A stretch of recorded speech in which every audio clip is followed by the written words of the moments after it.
छोटी सी डेफिनेशन लिखते हैं, इसके रिगार्डिंग भी न्यूमेरिकल्स आपसे पूछे जा सकते हैं। They're very easy, rate of discharge, rate of discharge may be already भी आपने ये डेफिनेशन पढ़ी हो पिछले जो शुरू के लेक्चर से, अदरवाइज कोई नहीं, मैं रिपीट करता हूँ। The quantity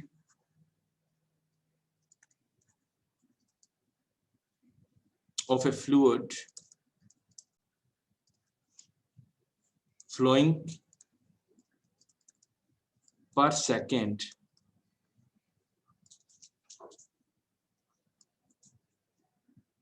through a cross section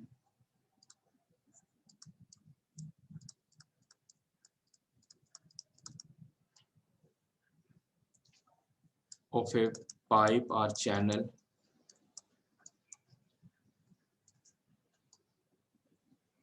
is known as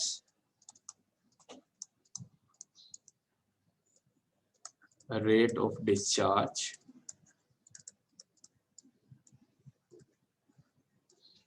इसको Q से डिनोट करते हैं। If we have a pipe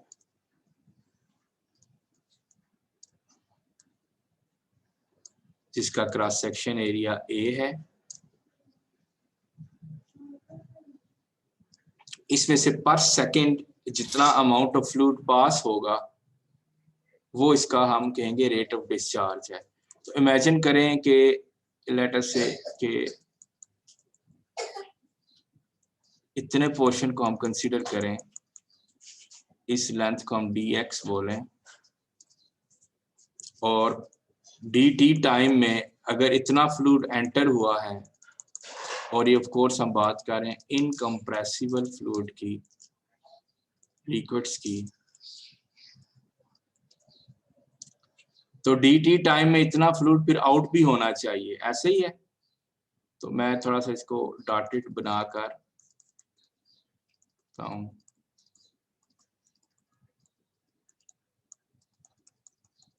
तो ये जितना एंटर हुआ है इतना ही फिर क्या हो जाएगा, आउट हो जाएगा। And we assume there is no sink और सोर्स इन दी पाइप। ऐसा नहीं है कि पाइप में फ्लूइड गया है तो एग्जिट से पहले पहले कहीं और गायब हो गया है, mean there is no leakage, no hole, ठीक है। तो सिंक का ये मीनिंग है कि कहीं गायब नहीं हो सकता अंदर ही अंदर पाइप के, और पाइप के अंदर कहीं किसी जगह पे ऐसे कोई और इनलेट भी नहीं है कि वहां से भी एंटर कर रहे हो, ऐसी भी सिचुएशन नहीं है, ठीक है, वरना तो फिर वो सारी कैलकुलेशंस गलत हो जाएंगी। तो ये जो हम कहते हैं कि मास इज कंजर्व, मीन ये हम अज्यूम कर रहे हैं कि देयर इज नो सिंक और सोर्स इनसाइड। तो फिर जितना फ्लूइड एंटर हुआ है दैट मस्ट गो आउट, सही।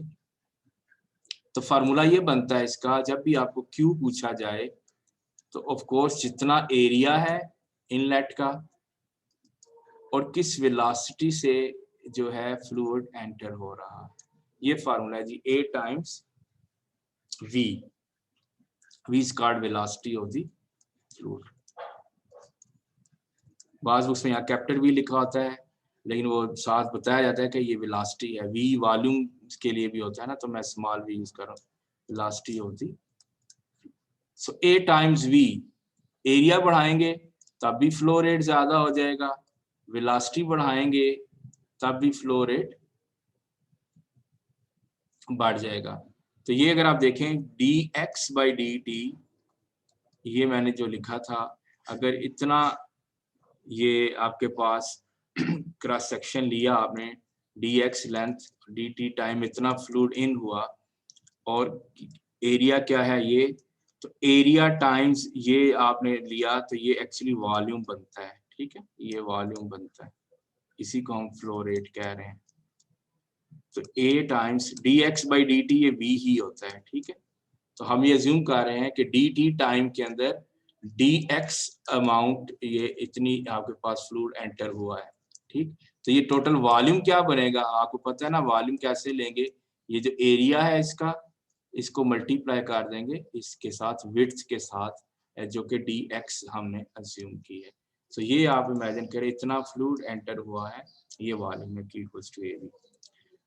And interesting situation is that कि ये अगर लिक्विड है, ये एक्चुअल ये चीज है जिसमें आपके न्यूमेरिकल्स एस्टैब्लिश किए जाते हैं।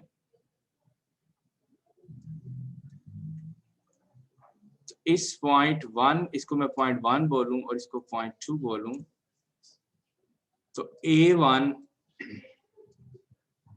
V1 must be equals to A2 V2। अगर इसका A1 है एरिया और वेलोसिटी V1 है फ्लूइड की, और इधर A2 है और वेलोसिटी V2 है, तो कंजर्वेशन ऑफ मास implies जितना फ्लूइड एंटर हुआ है, entering fluid per unit time must equal to exit. ये तो मैंने फिगर ऐसी बनाई है कि ये तकरीबन एक जैसे ही लग रहे हैं, लेकिन ये जनरल कंसेप्ट है। If I have situation like this, यहां से अब आपसे मैं एक क्वेश्चन पूछूंगा। If this is A1, this is the area A2, यहाँ पे वेलोसिटी है V1 और यहाँ पे वेलोसिटी V2 है,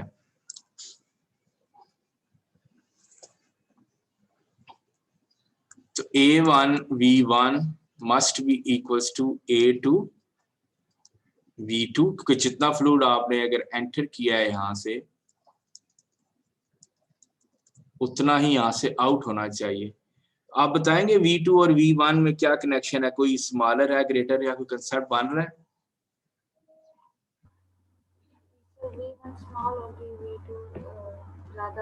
V2 ज्यादा होगा बिकॉज जब पाइप का क्रॉस सेक्शन कम हो जाएगा और हम कह रहे हैं जितना फ्लूइड एंटर हो रहा है पर यूनिट टाइम उतना ही आउट होना है, तो जहां पाइप नैरो होगा वहां velocity of the fluid increase हो जाएगी।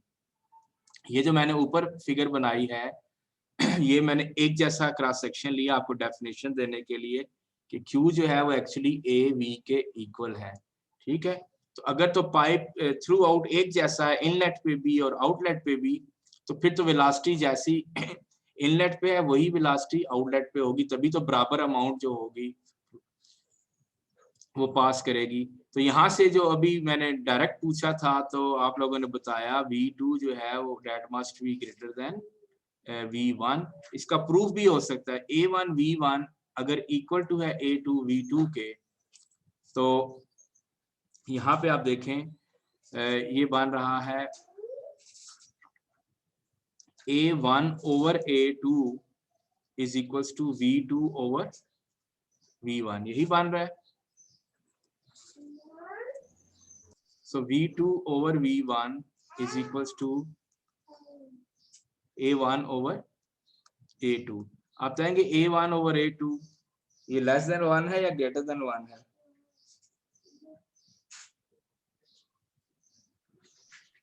A1 बड़ा होगा, A1 बड़ा है ना, फिगर से भी नजर आ रहा है A1 बड़ा है। A1 over A2 फिर क्या होगा? Greater than 1। So V2 over V1 is greater than 1, V2 is greater than V1। ये प्रूफ हो गया, ये जो हमने यहाँ पे पहले गैस किया था, क्योंकि अगर उतना ही फ्लूइड आउट होना है तो वहां स्पीड बढ़ जानी चाहिए थी। मींस कि अगर ऐसी सिचुएशन है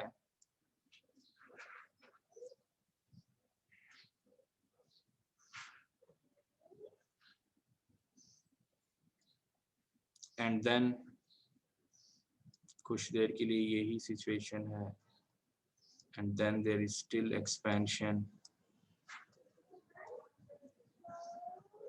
and we have different points 1 2 3 4 और कोई लिक्विड इसमें एंटर हो रहा है और आपको बताया जा रहा है ये एरिया जो है A1 है, ये एरिया A2 है, ये A3 है, ये A4 है, यहाँ पे वेलोसिटी V1 है, यहाँ V2 है, V3 है, ऐसे न्यूमेरिकल्स आपको मिलेंगे, V4 है। तो अगर आपको एक पॉइंट पे इंफॉर्मेशन पता है